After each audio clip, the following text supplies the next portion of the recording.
Welcome to the Redbeard Embodiment Podcast. I am your host, Alex Green, and I'm on a mission to bring the power of embodiment to people all around the world. In this podcast, we explore how embodiment practices, trauma healing, and knowledge about the human nervous system can help us find our ground, discover new sources of meaning, and create connection in an ever-changing world.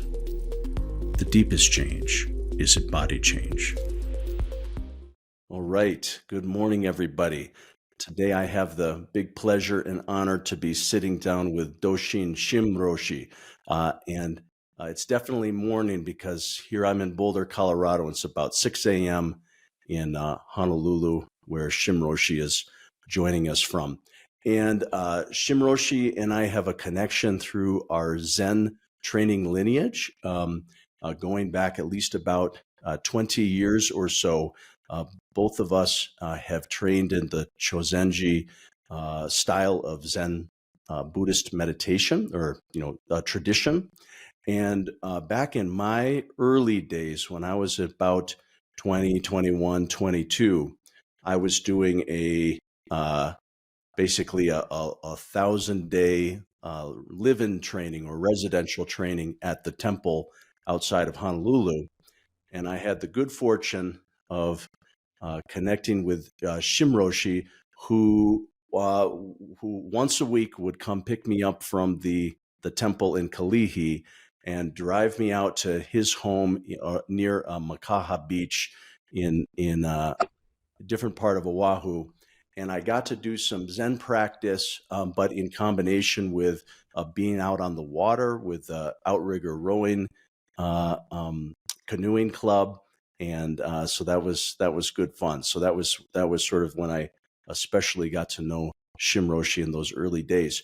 But I invited him on the podcast today to talk about our Zen training lineage and how the body is talked about and thought about and used as a tool for Zen meditation in our particular style and lineage. And then also with Shim Roshi, a connection into his Hawaiian culture and lineage, which is a big part of his teaching and work in the world. And so I wanted to have a bit of a conversation about how the Hawaiian lineage and spirituality intersects with the Zen training as well. So Shim Roshi, thank you so much for joining the show today. Thanks for having me. Yeah, wonderful. Well, what I always like to start with is just kind of going back in time a little bit, like how, what are the influences and forces that led you kind of in the direction that you did. And I think of you as a little bit like me. I came to the Zen training through my father, Gordon Green Roshi, when I was in my 20s and not knowing exactly what I was doing and kind of diving into the training in a way that really influenced me. And you earlier in time had live-in training and a deep connection to the dojo and Tanoi Roshi, as well as your father. So I wonder if you could just tell a little bit about kind of the early days for you and how you got connected in. I basically got introduced to it through my dad. He brought me up there, to meet Roshi the first time. I was just there sitting in the kitchen and, having that conversation. I remember when you were a little kid and you were running around. So I don't know if you could have had the same, because you were young. You were like 5 years old, maybe, not even. Yeah. Well, when I was like 5, 6, 7, and my sister was a little bit older, we would come up to the dojo. Dad would have some kind of work project or something like that, and we'd stay in the office, and Yokiyama Roshi would set us up with video games, or So yeah, I remember we would go visit the dojo when we were young kids. Yeah. So, well, my introduction, I was much older when I met Tanoi Roshi through my dad. He took me up there, and I remember sitting in the kitchen, and he was having one of the other live-ins serving us some tea, and then he basically snapped at the guy living in, right? He says, because I guess the tea tasted bitter, right?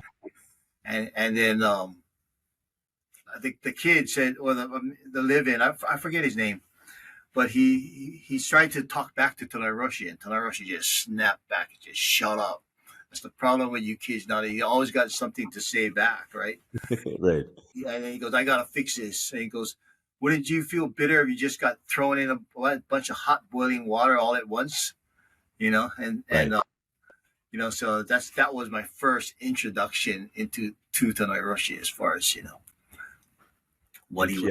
Yeah. I think one of my first introductions too was seeing him snap at somebody in the way that he was well known for. Part of his skillful means was a bit uncomfortable to experience, but so I know the feeling of seeing that in action. And then I remember him, saying something like, telling my dad, "This is the kind of guys we need over here," right? Pointing to me. Yeah. But yeah, right. Like I'm gonna really shave my head and come over here. No way. Right. And then he said, I can always tell people who smoke weed, because they're sitting like this, leaning forward, And then right there, I sat up straight. Right. So the reason why you lean forward is because your body doesn't have the weed makes your muscles lose its integrity. Mm. You don't have the integrity to hold your spine up. So that was so that's where it all started. And then I eventually came back and asked him if I could stay in for 21 days. I asked him if I could stay for the weekend. Yep. I go, no, it's better you come for 21 days. Yep. And then, so I came in for 21 days. I remember coming in at like 5:00 on Sunday afternoon. And I was, did the whole thing, 21 days. I think I built the steps during that time, those stone steps at the back of the wall, at the back of the hill. Yeah. When it came to 5:00 Sunday afternoon, 3 weeks later, I was running out the door. I was leaving, I was out of there. I was escaping. My time was up. Okay, done that. Gone. Right. And then about 3 years later, I ended up seeing him again. I was kind of running wild. Yeah. On Oahu, doing all kinds of fun things, surfing and working at night and partying. Then he said, okay, I'll make an offer for you. You can come stay with me again, but this time you can only leave when I think you're ready to leave. It might be 3 days. It might be 3 years. It might be a lifetime. You can only leave when I think you're ready to leave. But then he tried to tone it down a little bit. But you can have 3 years. It's relative. You can have 3 years in a few minutes. He kind of conned me in more that way a little bit, right? Right. That's my offer. Take it or leave it. Wow. Okay. So I took his offer. Yeah. I might be there for the rest of my life, right? So. So when was that about? Was that in the 90s or when? 1980, 88, around there. 88. Okay. 88 or 89. Yeah. How long did you end up staying? About 3 years. Yeah. It came to the point when I wanted to stay. I wanted to keep staying. They said, no, you got to go. Yeah. So. Yeah. Yes. Maybe on another time I'll share my story, but I had I not quite the same offer from Tonai Roshi, but something a little. I went up one day to see him quite near the end of his life, and was just basically paying my respects and having a bit of a final conversation, and somehow at the end of that conversation I had agreed to stop college and live in in a few months start my 3-year live-in training. And I had, going into that conversation, I had zero intention of that being my path, but my fate was sealed and the deal was done. So there's a lot of stories. Yeah. Yeah. Yeah. What were, when you sort of encountered both in that first 21 days, or then, I guess for the, when you, did spent this 3 years or there, what was, and you're saying, you're kind of surfing and working and partying. What was your, what was your impression of the dojo community, or just kind of even the teachings? What were some of, what kind of hooked you in, if you remember? Um, it was more. It wasn't so much the environment, Yeah. the teachings. It was more him, Yeah.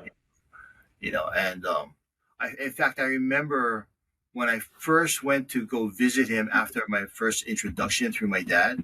I went to see him on my own, and then I remember asking. I think I was having problems with a relationship at the time, and I asked you know, I asked him, do you ever have fights with your wife? You ever get into arguments with your wife? He goes, yeah, yeah, he goes,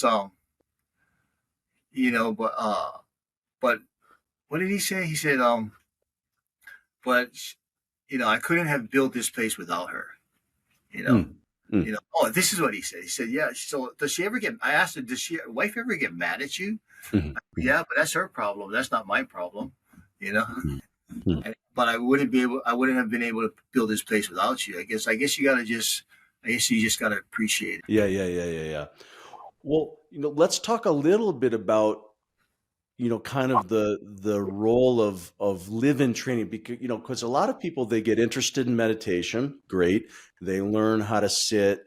They might start sitting regularly, joining a class. In our style of training, there's often like a martial art or a fine art, or, some kind of Zen activity in combination with their meditation. And then some people, if people get more serious, they may want to come for the sesshin, which is like a 7-day intensive period. So, that's kind of one, many people, of course, are working. And so their Zen training is their daily practice, weekly practice, and they may do those intensive periods, but they don't have the freedom or flexibility to do sort of a full-time residential live-in training. So let's just talk, since you and I both kind of went through that process. I'm curious to hear your thoughts. Like what is it about live-in training that's a bit unique in terms of how it functions? Yeah, unless you're living in 24/7, unless you won't know really what the experience is like unless you're doing that. It's really difficult to get into that kind of deep spiritual training as a layperson. I mean, you can, but it's easier, just the environment and just the schedule and just the energy, right? Right. And like what we learned, the most important thing at the dojo, which was Tonai Roshi's, that was his MO, it was Kiai first, right? Right. So everything is Kiai first, So right. Before I went there for my 21 days, I knew it was going to be tough. So I had I had learned how to meditate in a different Indian tradition from India. Yep. But not the same kind of meditation. Yep. But similar. So I knew I had to be able to sit. I didn't want to go in there and start, not handle. So I prepared myself a little bit. Yeah. And so it's the meditation is the basis of all of the training, and then you have to, it's not just meditation per se, because there's so much meditation all over the place nowadays, right? You got mindfulness meditation and whatnot. Yeah. I don't even know all the different types. Yeah. But I know for us it worked, and basically it's Kiai first, and through the body, how to generate, you're sitting to build your Kiai. Yeah. So pause for just a second. So I agree. The Kiai first is the sort of the basic, the first and last rule, maybe, kind of as you say, the MO coming from Tonai Roshi. But just define that a little bit for somebody who's listening who not familiar with the term Kiai. Maybe could you just explain that a little bit? So Kiai is energy. Hawaiians call it mana. Indians will call it Shakti. Um, it's different names meaning the same thing. Yeah. Which is sort of your, I wouldn't say spiritual energy, but it's a universal energy, right? That it's a physical energy. It's not an intellectual concept, right? Right. So, and the way you do it through meditation is through your core, or like 3 inches below your belly button, right? Yep. Your they might call that your hara, and the Hawaiians call it nao. And through that actual part of your body, through sitting and posture and breathing, is where you build it up, right? And so what we learned and what we teach is that this energy is built up, and you can actually feel it when your posture is correct, your breathing is correct, everything is what the technique of sitting is correct. Then you can actually feel this running through your bones, and it feels like warm. You can feel the heat of the energy running through your bones. And so when you're sitting correctly, your hands will get warm. So that's the fundamental prerequisite needed for all ways, whether it's martial arts, healing arts, fine arts. So from a fine art perspective, okay, so let me step back. So just to give you a better analogy, it's like, you have all the stuff that's in your head up here, right? And all this, and that's the problems, right? All the delusions, all the thinking, all the angry or whatever, emotions, all up here. So you take distractions, all that. Yep. You put it down here below your belly button in your na'au.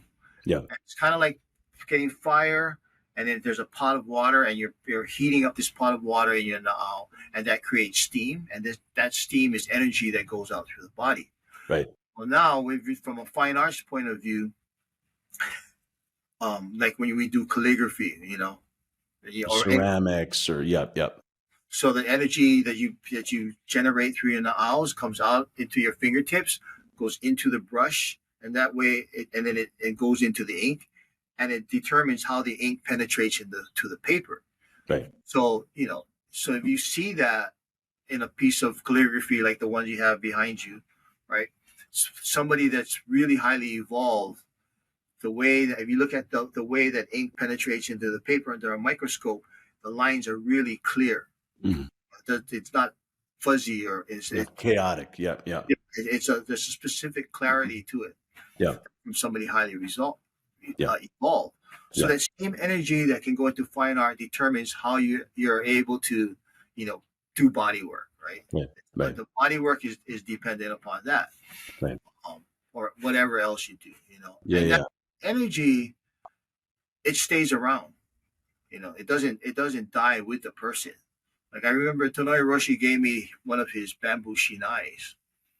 The bamboo sword from Kendo. Yeah. Bamboo sword that he was a Kendo, high-ranking Kendo master. Yep. He gave me one of them, and it has his Kiai still in that sword. Right. Carry it, you feel it. You carry another sword, it feels small and and lifeless. You carry his sword, it feels big. Right.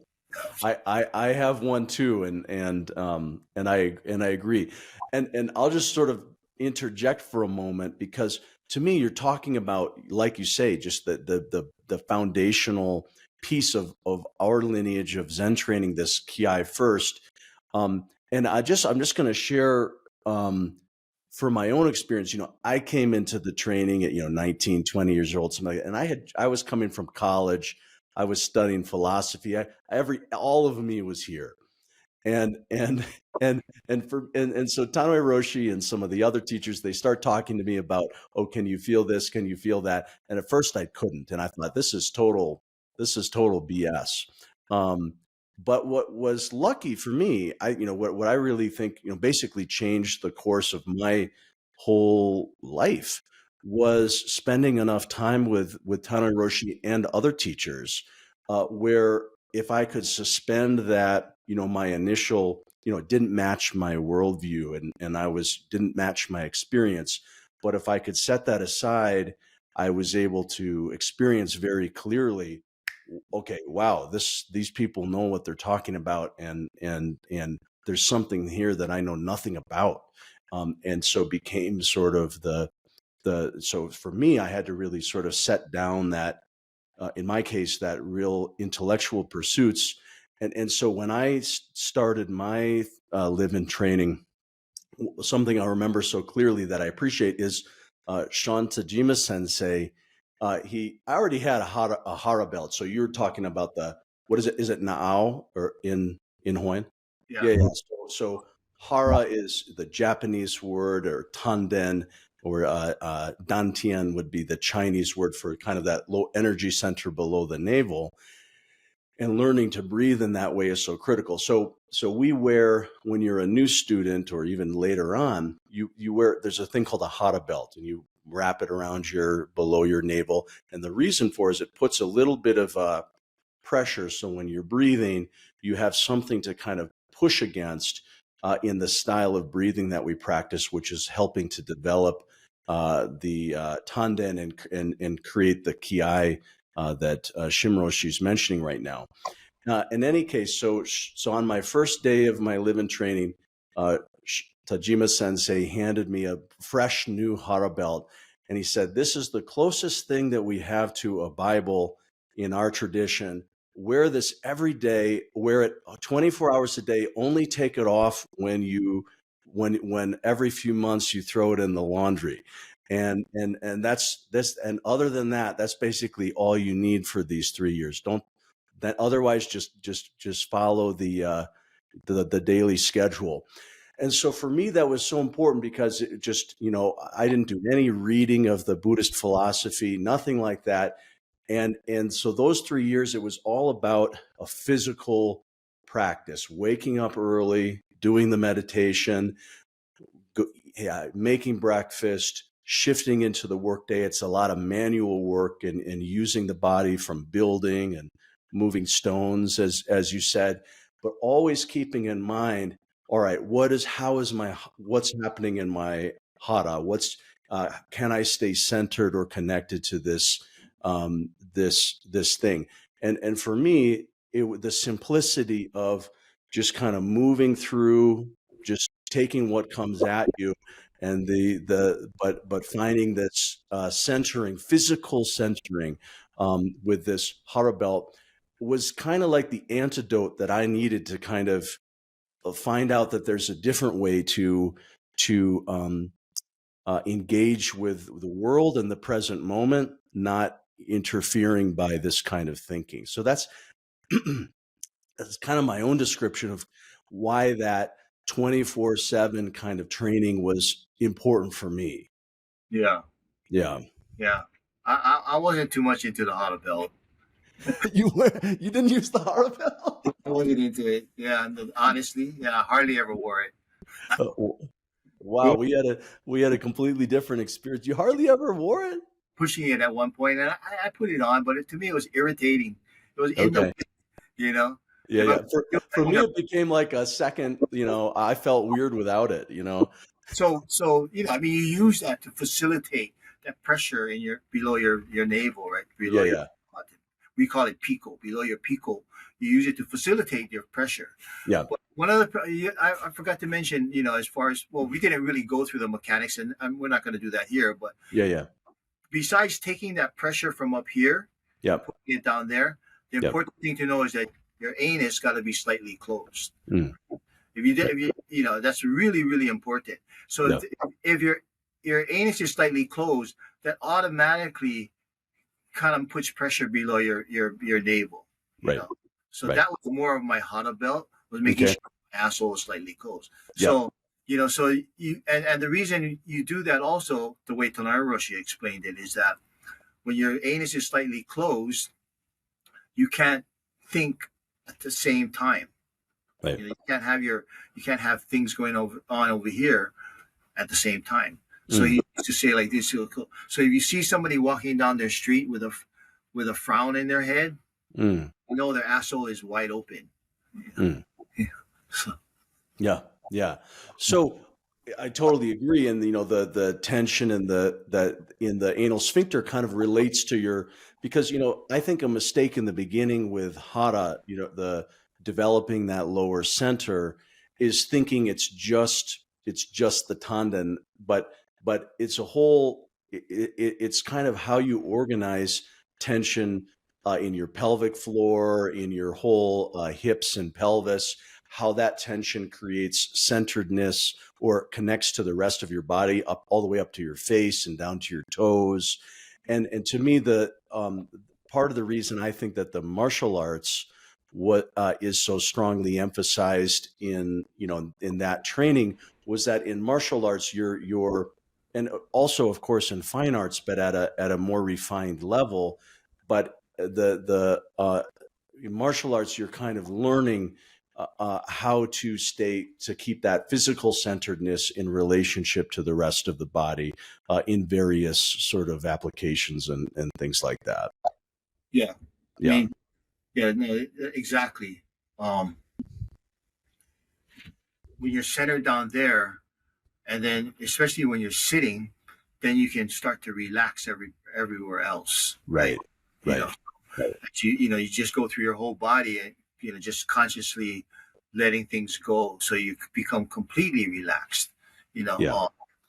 And then there's the intellectual mind part component that you through Zazen, the form of meditation that we do, to bring that intellectual stuff back into the body.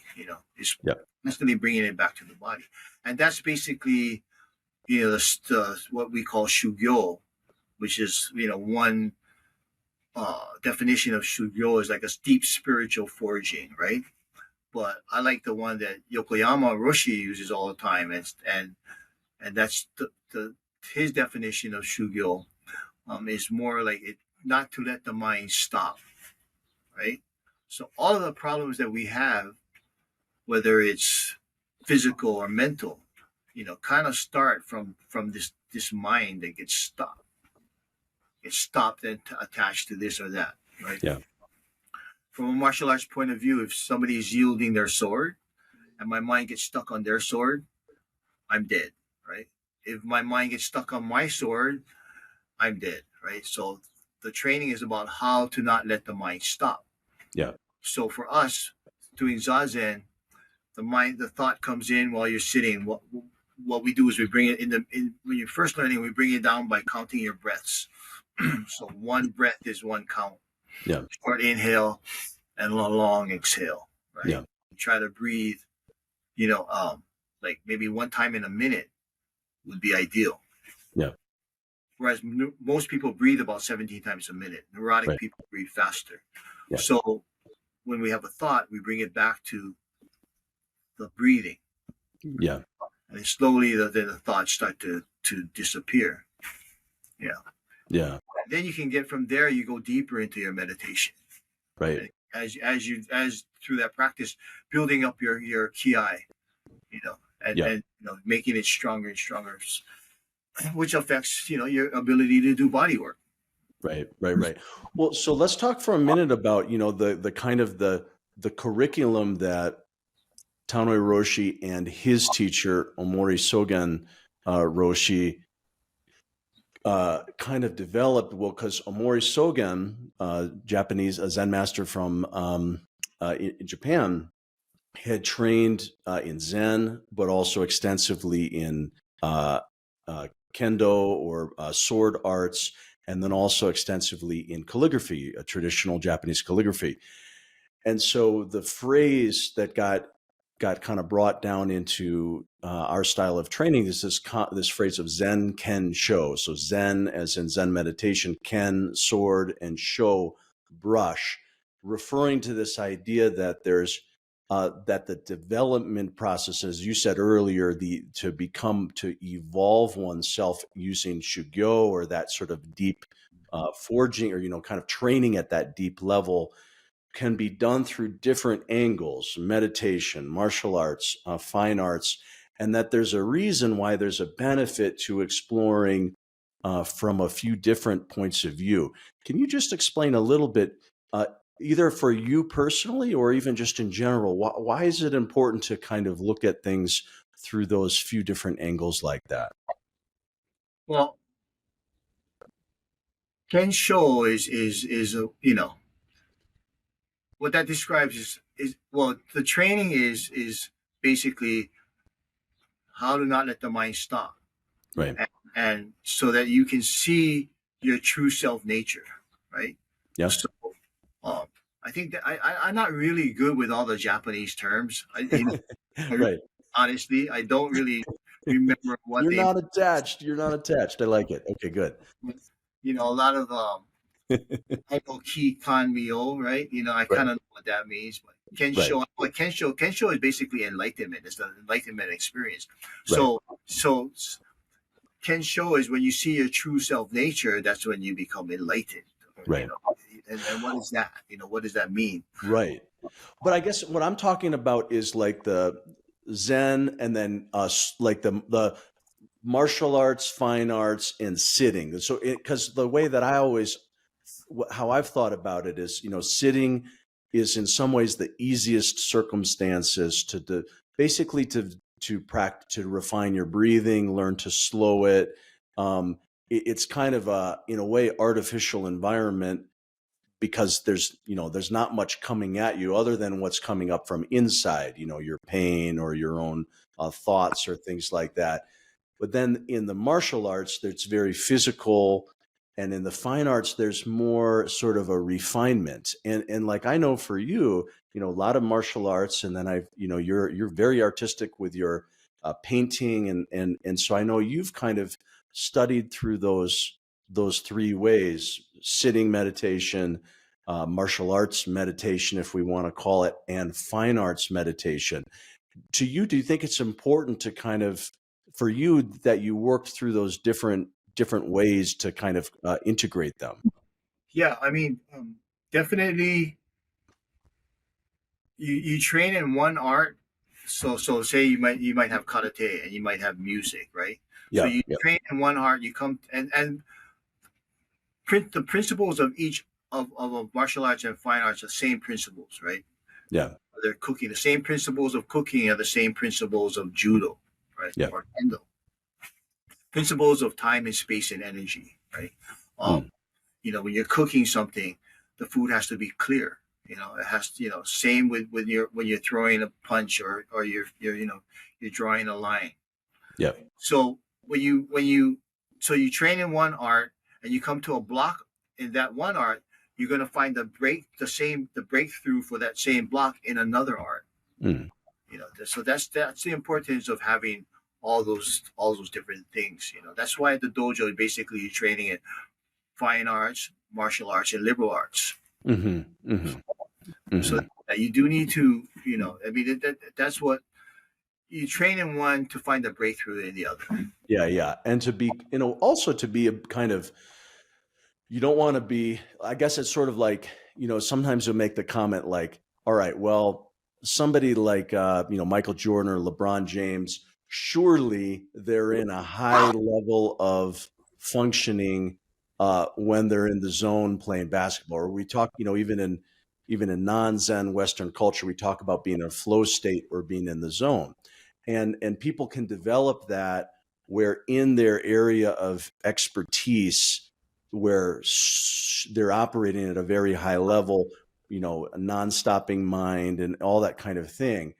But in Buddhism and in Zen training, the question is, okay, that's great. It's useful to develop it in a specific context, but in a way that's also, but all right, how is that showing up in other aspects of your life? When you wake up in the morning, when you're having an argument with your wife, all these sort of more mundane circumstances, rather than being on the basketball court or in a sword match or something like that. So to me, I've always looked at the martial arts, fine arts, sitting. It's in a way, or the liberal arts. How do we become well-rounded, where the principles of Zen can show up more or less in any circumstance? Yeah, what do you think? So, when you talk about being in the zone, the guy who was in the zone was Tanai Roshi. I mean, he basically, I think he defines what it means to be in the zone. Okay? Yeah, me too. Yeah. You as you train yourself to not let your mind stop, not let your mind get taken up by the delusion. Because once the mind attaches to a thought, and then your mind stops at that point, and then you can't move. That's why the samurai trained, so that they wouldn't get their minds, or they'd be very vulnerable if their mind got stuck on any one thing. So for Tonai Roshi, that's what he taught us, is not how to let the mind stop. And it comes to the point where, he would always say this. He would say, one man training himself is better than 10,000 people doing social work, right? And what that means is that, by him training himself, he would be, his hara or his kiai would be so strong that anybody that would come in his presence would forget about their problems, would forget about their fears. Right. And their minds would become calm. Right. From a healing perspective, somebody sick and comes around him, it has a huge effect on influence. That. Yeah. So that's the importance of him training himself, rather than, somebody telling you, oh, you got to do this, this, and this. It's just his presence. It was so strong that it had that effect on people. It was said that his kiai was so strong that he could put everybody within a 2-mile radius into samadhi, and have no mind. Have a calm mind about their problems. That's how strong his kiai was. It's the zone. Yeah. Well, and it connects to, he would frequently say, this is one of the first things he told me was, this is about who you are, not what you do. So it's about being rather than doing, and certainly not about thinking. So what you're pointing to is, that super high level of development of kiai, to the point where he has that sort of presence and influence at that scale and magnitude. It's about somebody who just took the pursuit of being, basically to a level that not too many people get to. Yeah, you mentioned him. You mentioned Omori Sogen. Yeah. I remember once asking Tonai Roshi, what was it about Omori Sogen that made you want to train with him? Because Omori Sogen, he's like a little guy. He's like 5 feet tall, barely, if not even that. So I asked him, what was it about Omori Sogen that made you want to train with him? Yeah, he wasn't afraid to die. I could just kill him, but he wasn't afraid to die. So that's why he decided to train with him, because he was looking for somebody and he couldn't find anybody like that. He was looking for years, and finally found Omori Sogen. Yeah. So yeah. Well, could we talk a little bit about the connection? So the healing arts aren't sort of like, it's not like a core focus. It's not like everybody who does Zen training. It's not that healing arts is always going to be a part of that, but there was some of that around through Dub and Audrey and probably others. Tanai Roshi himself, sort of innately, but also through his high level of development through martial arts and other things, basically just incredibly gifted as a healer in various ways. And of course, that's what I ended up becoming interested in, as, in a way, I thought of it as my fine art. After a number of years of martial arts, I wanted to take those practices into body work, which has been kind of the direction that I ended up going. But could you talk a little bit about, Dub and Audrey and how sort of the healing arts were your own background in that period of time? Yeah, I was lucky because I got to formally train with Dub. Yeah. And Audrey was always there, but I also got to learn from Tonai Roshi. Yeah. So Dub had trained with Ida Rolf, as we all know, And Moshe Feldenkrais and Barry, Ron Yep. Barry, Lauren Barry. Yep. So when I lived in was when Dub was living in. Okay. Dub was a lay person, right? He didn't live in there full time like how we did round the clock, but he had a special agreement with Tonai Roshi where he would sleep over at night, meditate in the morning, and meditate every morning. But he would go off and do his work outside, which was body work all over the world. So, but Dub's work was more like through like Rolfing. We developed Zen therapy was the structural integration from what I understand, right? Yep. Tonai Roshi's method was a little bit different. His method was evolved out of being able to fix injuries from martial arts, right? Yep. So that's how the body work evolved from injury out of martial arts. Yeah. So his stuff was more designed like if you come to him like you got totally wrecked in a car accident, that kind of trauma. Yeah. He was good at fixing that. Yeah. What I learned from Tonai Roshi a lot, I mean, that was really useful when it comes to like the nervous system, not so much, I don't know that much about the nervous system, but what he did show me is how to put nerves back into their grooves. Okay. And how to physically look for them. Yeah. How they were, how they lined up in the body. Yep. And develop the touch in order to feel where it is or where it's supposed to be and it's not. Yeah. And it doesn't take a lot of, it's really fine work. It's not a lot of muscle. Right. Yeah. And that was an important decision, which was different from Dub. Dub then was just go in there and just go in there and just no mercy. A little bit more brute force in some ways. Brute force, but it worked. Yeah. Do it correctly. I mean, it can not work if it's not. Again, it depends on the person, right? How to do it, right? And their intuitive perception, right? Yep. How much to give, right? How much to give. Along the sides of, coming to training, right, is the question of, when you talked about Ken Sho and all of that stuff, the question is like, who am I, right? Right? When you want to find out your true self, who is your true self? Right. So you're asking, the training is about finding out who you are. What is my true self? So, all questions come down to that question. Who am I? Right? And from a bodywork perspective, or just a general, not even bodywork, but from the same question is, why am I suffering? Right? You have whatever it is, in your life, you say, why am I suffering? It's the same question as who am I? So this is why we train, why we come, because we want to discover who our true self nature is. So what's that? Right.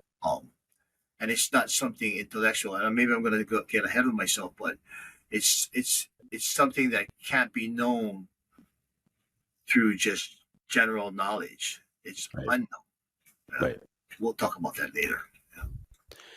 Yeah, I mean, I think that's an important thing to say, and I think what's so strong in Zen, but also just Shugyo, or that deep spiritual forging or whatnot that you referred to, is this idea that this not a pursuit. We're not looking for a simple answer or a superficial answer to a question. In Zen, we're looking at what is the very, very root of experience, or what is the very root or foundation of one's being, and that is not something that's something that can only be arrived at through a consistent. You got to keep looking past the superficial answers to those questions. That question, who am I? We're looking for getting to that at a very deep level, but by being able to connect to that very deep level, then there, in a way, it's a way of getting to the root of many problems, whether that's our psychological barriers or problems or from a healing perspective. So Zen is a path that's essentially trying to get to that very foundation of who am I? Right. You know, and I let me see how to put this. So, from a practical sense, right? Um, when you think about the things that cause the suffering, right? It's and where the mind gets stopped and where the mind becomes deluded is when it becomes dualistic, right? You know, you get stuck in good, you know, and bad, and you know, right and wrong, rich and poor, ugly and beautiful, right? Back and forth. It never ends. You know, that's the suffering is going back and forth between the two. The mind getting stuck on one or the other. So as you start to find out who, or try to search for who you are, you know, and then you go, well, who am I? Am I this person in this body? And is that me? No. Is that, you know, me with this title? No, that's not me. And then you find out who you are doesn't exist, actually, right? And at that point, then you really can find out who your true self. But it's not something that you not existing is something that intellectual concept that you just believe. You know, till you come to the physical experience. So what is that, right? Yeah. Yeah. Well said. Yeah. So let me step back. For Hawaiians, this is the way Tonai Roshi explained it to me. How did the first Hawaiians go to some place they'd never been before? Right? It was unknown. If they knew about it before, it wouldn't have been unknown, right? It would have been known, but it was unknown.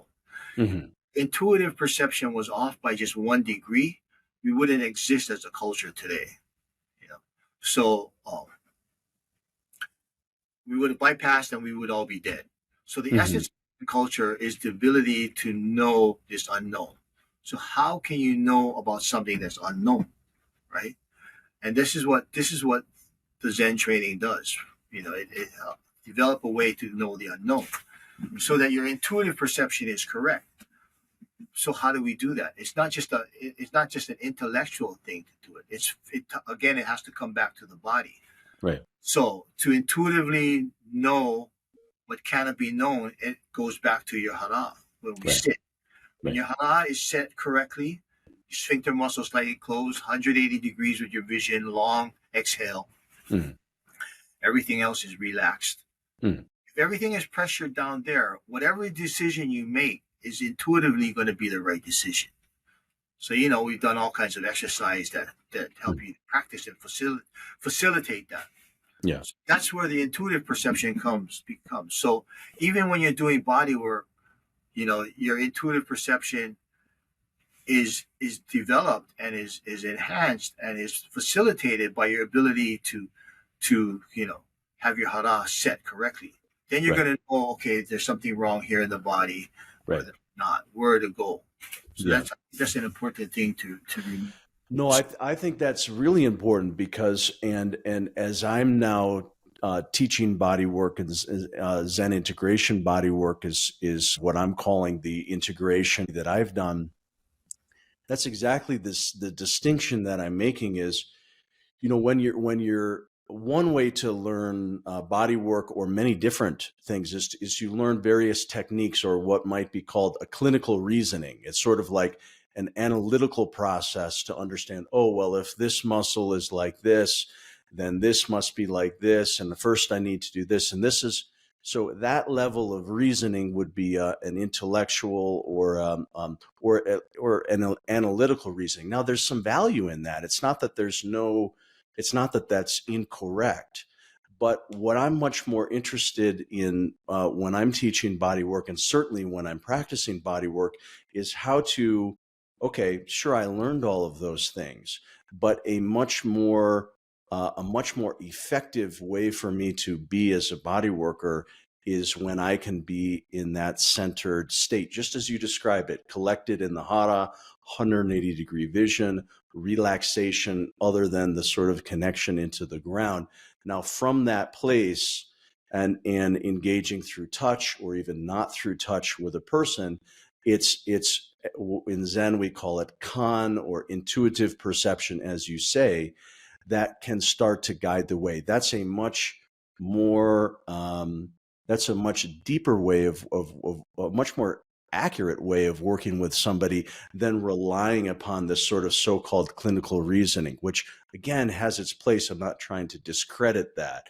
But when we look at a Zen art or a Zen bodywork, that's something that I'm really emphasizing as well, exactly as you described it. Yeah. Tonai Roshi would, and they both would, through their work, I was lucky, I was able to be around their work. They would teach me certain things by being around them. And it came through working on different clients. Right. Whoever came in that needed work. I remember there's one guy, he had cancer, he's terminally ill. He was in so much pain that he would have to go and get on his motorcycle and just go 100 miles an hour at night, thinking that he might kill himself. But we worked on him, So it was just a matter of going in. And for cancer, right, the way Tonai Roshi taught me is that you want to make the rest of the body good. Everything around the cancer, you try to make it as good so that the cancer it will overpower and the cancer will diminish. That was his approach. Make the rest of the body really all clean. Yeah. And then you diminish that. And so that's how I would approach people that have, something, wrong with them. Right. And sometimes it worked, sometimes it works and sometimes it's just the causes and conditions in your life, meaning the causes and conditions of this other person's life, and whatever they are, it's for some reason it's their time to be healed or not. Right. Being with some people, it wasn't there. No matter what you did, there's nothing you can do. It was their time to go. Right. There was that. Yeah. So, to be able to see it clearly, right? Like we say, kan, to see what it is clearly. Again, you have to be set, down here to know, intuitively, right, whether or not you're doing the right thing or doing, what's needed. But it really comes down to that, So even for Tonai Roshi and his martial arts, for example, it came to the point where his martial arts was beyond form already. I remember he described it as a story. The level of the martial arts that he was at, would be like, he could be. He would show us. He would have his shinai, and he'd be resting on it like this, right? And then he get up to stretch, and he'd stretch it, boom, right when somebody is attacking him, and as he's stretching, he's hitting the guy in the head, right? And for that's really phenomenal. I mean, that's really something. Right. I mean, another story he had was there was this one monk, and the teacher would always, he's the Zen master of this monk, would always crack him on the back of the head, right, wherever he was. Right. Yep. And then he kept, the kid kept getting nailed all the time. Yep. And then he thought that he was training out, he was going to get good at it. Yeah. So he was going to go attack the teacher back. Right. Crack the teacher and get him back at him. Huh? He was right when he tried to hit the teacher had just finished wiping a pot. I was going to put it on the shelf and hit the kid in the head. Yeah. And so that's how it is, right? Yeah. Yeah. Well, so that story, that's coming from the chapter on swordsmanship in D.T. Suzuki's Zen and Japanese culture. And it's such a good example. I mean, and your example of Tonai Roshi existing within that level, that particular teacher existing, that again, to me, that really exemplifies. It's about being. It's just that's totally relying upon purely 100% on intuition. No conscious action whatsoever. Yet somehow you are in in flow with, I guess what we would call the Tao, in Taoism, or basically in alignment with the universe. It's basically like the mind of intention has no dwelling place. The mind of intention has no dwelling place. So you're not. There's kind of like a fine line in this work where it's like, again, you have these causes and conditions of this person's life, whatever his karmic condition, whatever, and his physical conditions just happens to come into your space. Right. You are. Where that maybe from what your causes and conditions can affect that person in that moment of now, at the time.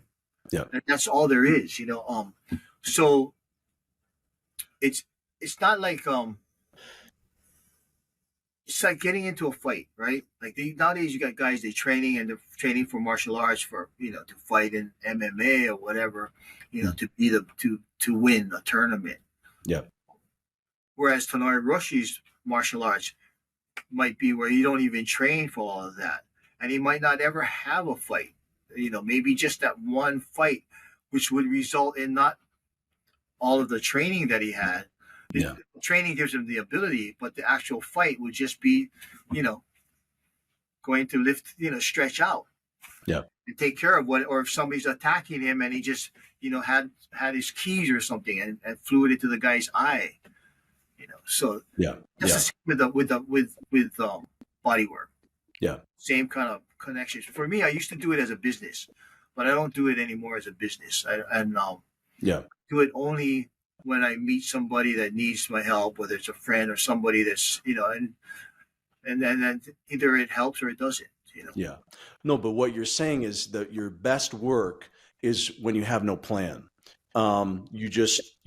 You're encountering the person and whatever is going to emerge from that will. Yeah. Whatever it is that you've had, that you learned from all the different things that you learned, and I haven't learned that much, but you might not need to have all that much. It's just one little thing, that can help. Yeah. Yeah. Well, could you talk a little bit about, you have a Hawaiian ancestry, not only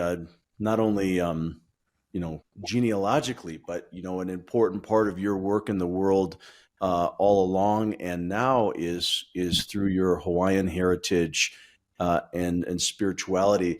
And I know for you, Zen is just one culture, Hawaii is just one culture. There's something connecting, at a more basic level than the words and the culture. Could you talk a little bit about how your Hawaiian spirituality and Zen connect? Basically, Zen Zen and Hawaiian culture basically have the same essence. You can call it poke, which is raw fish, or you can call it maguro in Japanese. It's the same thing. So the essence of both are the same. In the Hawaiian, Tonari Roshi isn't Hawaiian by blood. Mm-hmm. He's like third generation Japanese that grew up in Hawaii. He's a local boy. Mm-hmm. And he intersected with an ancient tradition of Hawaiian culture, through my auntie, Pilahi Paki. That was my great grandmother's niece. And my great grandmother had two sisters, and they married two Paki brothers, and Pilahi Paki was one of them. And so the story of Pilahi Paki is that she was a telephone operator with Hawaiian Tel, and she kept hearing these voices through her headset, old telephone before cell phones. And the voice kept telling her to come to Kona in the Big Island. So she kept telling her that. So she eventually flew to Kona, and she meets this guy. His name is Naluihini Kaupua, and he's 105 years old. He's on his deathbed.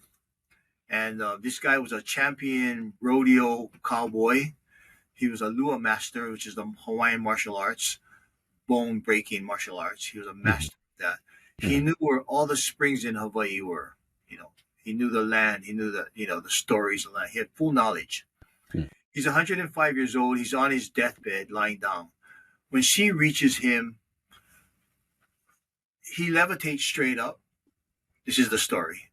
And then he basically passes everything to her. And from that point on, she could speak Hawaiian fluently, where she couldn't before. Okay. And so she was a famous kahuna or spiritual teacher that a lot of things in Hawaii evolved, and she talked about aloha spirit, right? And the different meanings of aloha spirit. She would teach every people about that.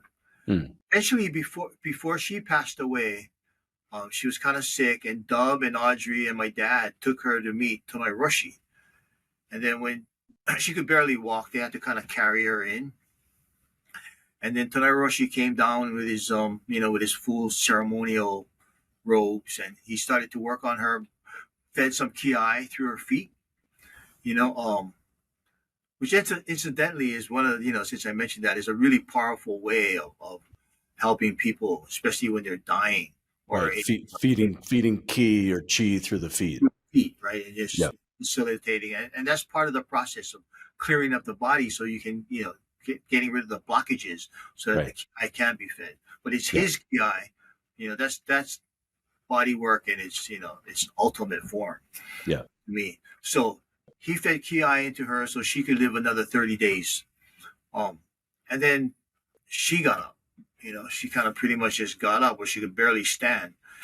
And then a voice came out of her and said that there were witnesses, and this is documented in Dub's book. Where she basically passed everything to Tonai Roshi. From that day on, he would speak Hawaiian. Right? So he would talk to me in Hawaiian, and he would only say things when it was important. He would say words in Hawaiian, and he doesn't know what I'm saying. I mean, what he's saying, I don't know what he's saying. I would have someone else interpret it, but it was always important things. So before he passed away, I asked him. I said, you have the lineage that you've inherited coming down from Shakyamuni Buddha, because Tonai Roshi carries the lineage, the direct Dharma lineage, as it came from Shakyamuni Buddha to his student, and from that student to the next student. Maybe Shakyamuni Buddha had a number of students, but there's only one that carries that pure teaching.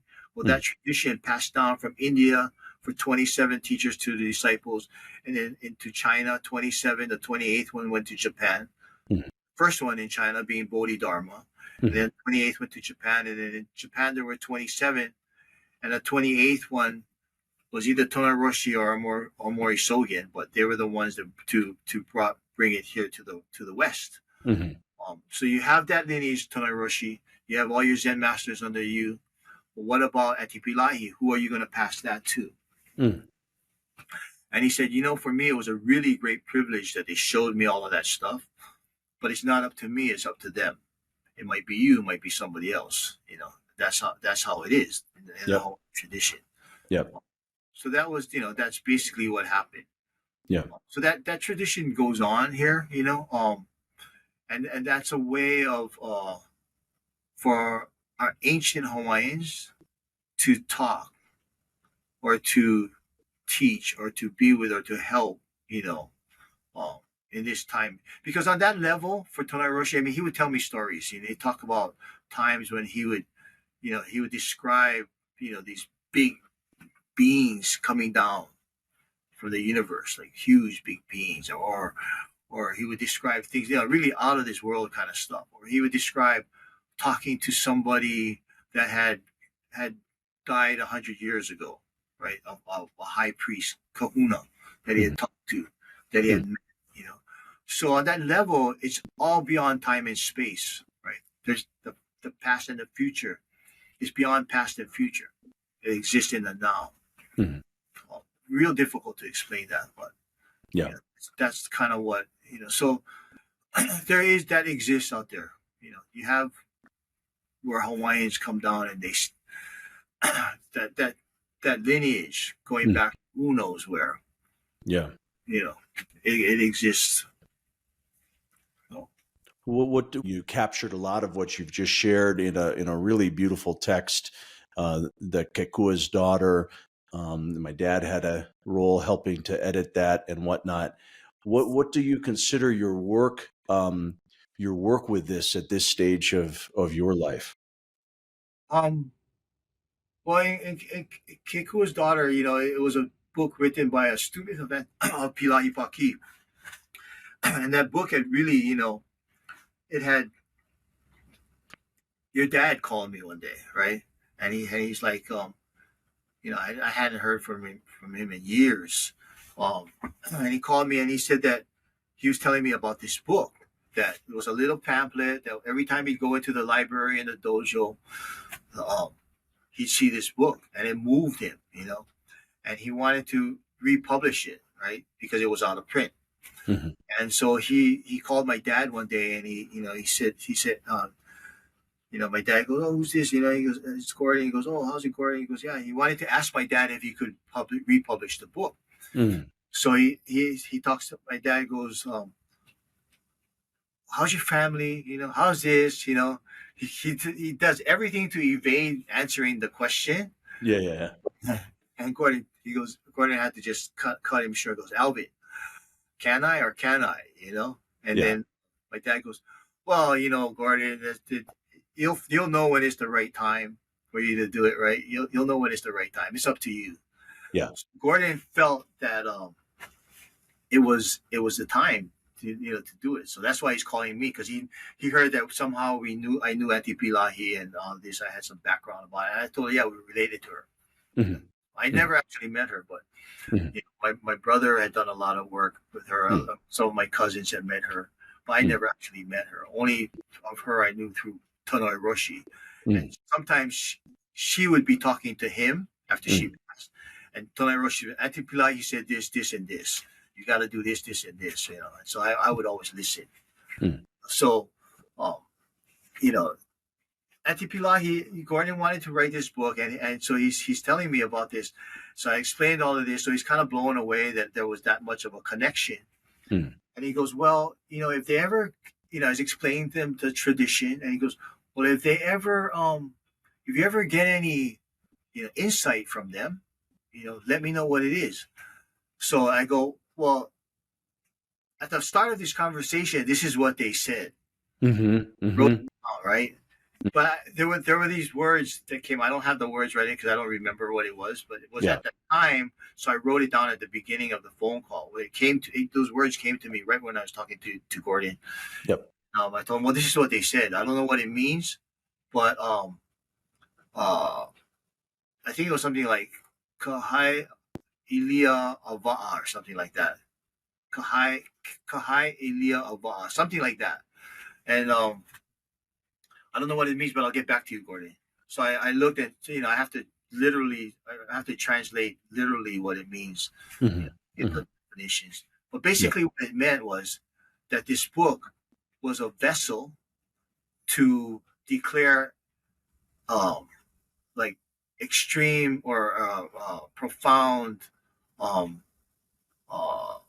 profound concepts, to declare profound concepts or to teach, really deep, what the meaning, but something like that.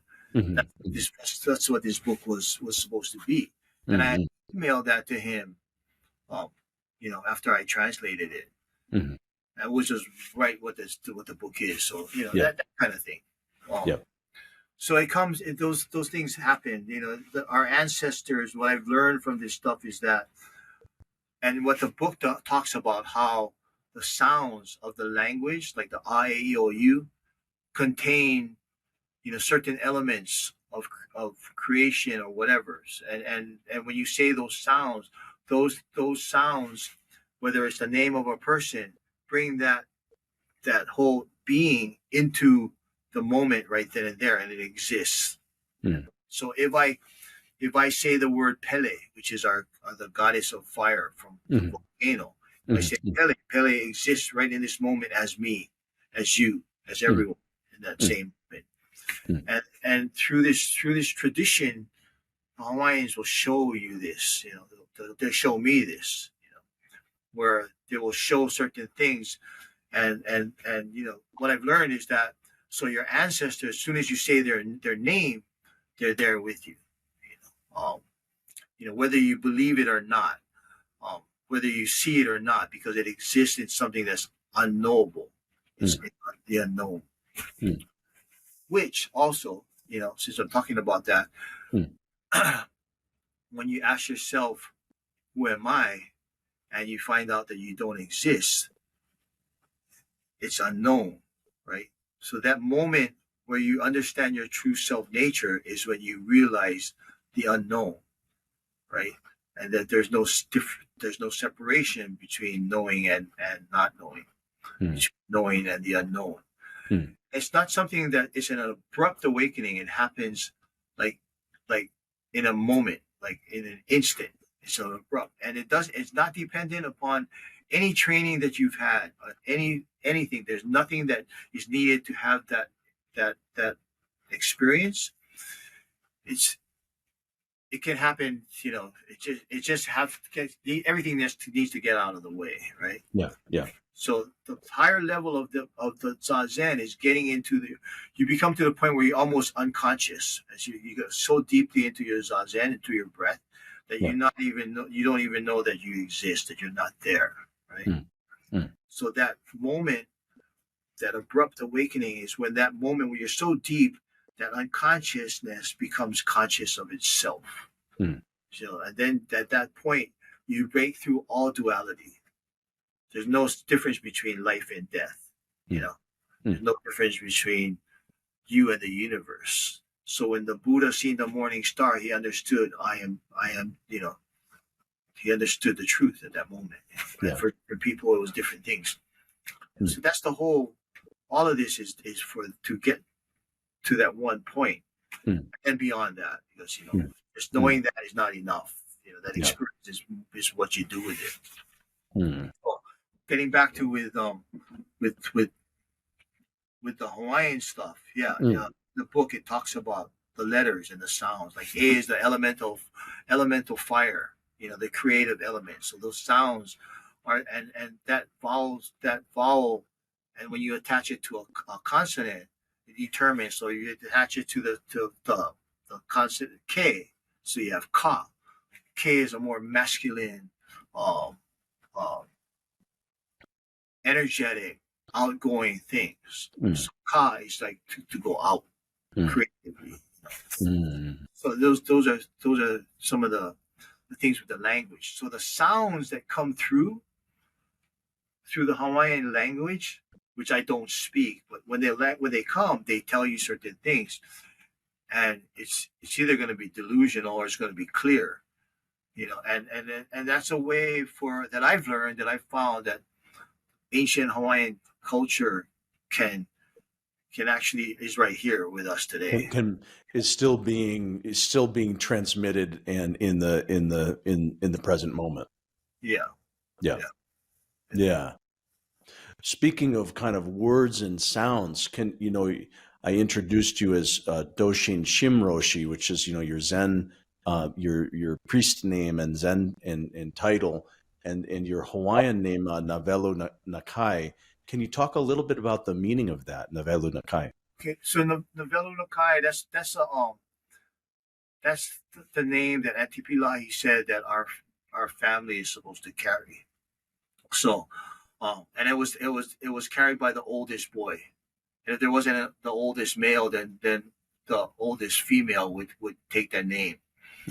So I'm Nawelu Nakai Ehiku, which is number 7. My dad was number 6. His father was number 5.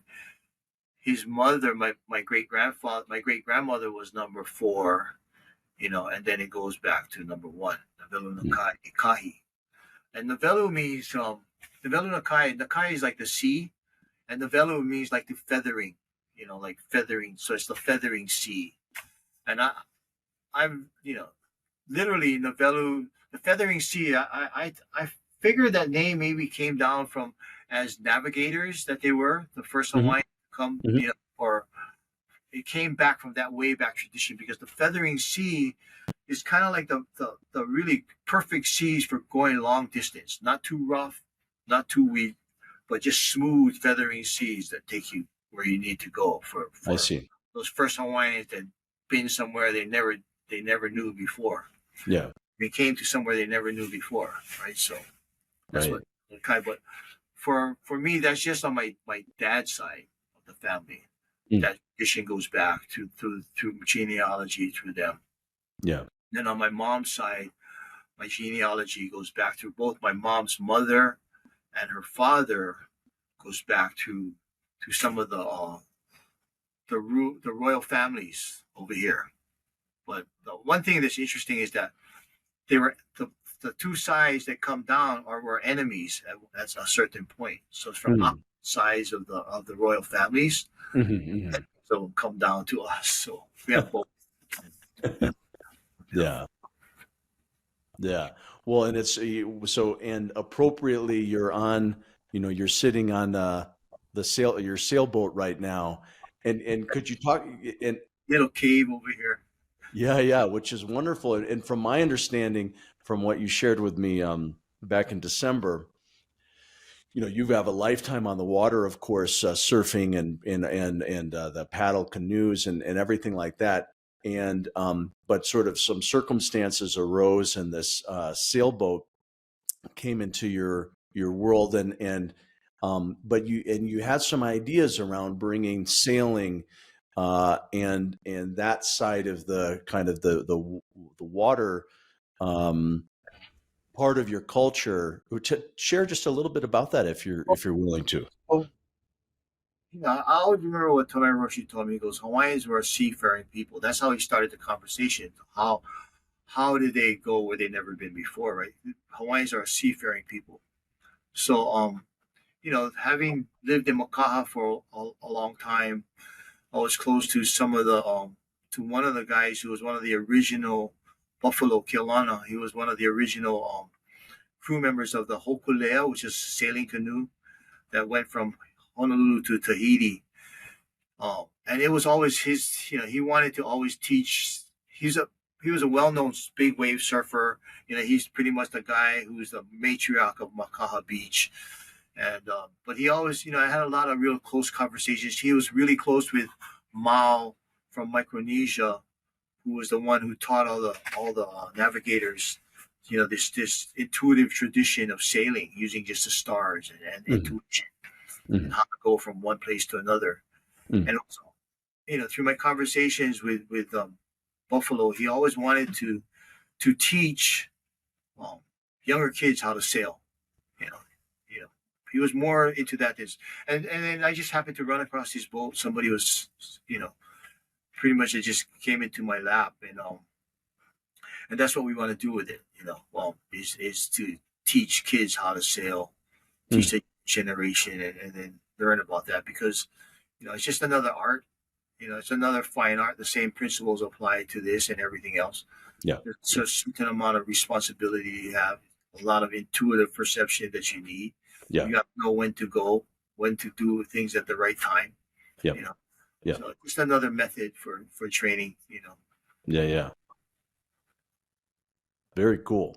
Well, this has been a rich conversation, to say the least. Is there anything you feel like we missed? Anything you want to make sure that we include? One thing I'll say is that, you have all these traditions to teach you, but when it comes down to shugyo, there's only you, and if you know how to sit, you can train deeply by yourself, just on your own. But it's important to do it every day, but it's important to not just meditate, but to do the kind of, where you were kind of a more of a, I wouldn't say stricter, but more structured form of meditation. Because the thing about meditation that people that haven't done it, it becomes they don't realize that it becomes painful, right? It can be you get sore at certain points, and those are just thoughts in your mind as well. So you can break through that. So you need that kind of resistance to really push through, to give it to put it into perspective. Like, I remember before when I first learned how to meditate, they I was taught you could lay down on the floor and meditate, right? Mm. So you compare that to Zazen, it's meditation, right? But it's not really, because when you're lying down, you can't move from that position. So you're not as effective from that point of view. Mm-hmm. And then you don't have all the things that force you physically to push through. Right. You have the physical obstructions. Yeah. You need that kind of stuff to pass through. Yeah. Otherwise it just becomes like too easy. You need the resistance. That helps. Yep. That's why Zazen is really important. I mean, there are other traditions that do any tradition you do a long time, and I don't know very many others, but I know that Zazen does that. Yeah. Well, thanks so much for sharing all your personal experiences. Thanks for listening to today's episode of the Redbeard Embodiment Podcast. To learn more, visit us at redbeardsomatictherapy.com or send me an email at alex@redbeardsomatictherapy.com. If today's conversation resonated with you, help spread the word by subscribing and sharing with others. Hope to see you next time.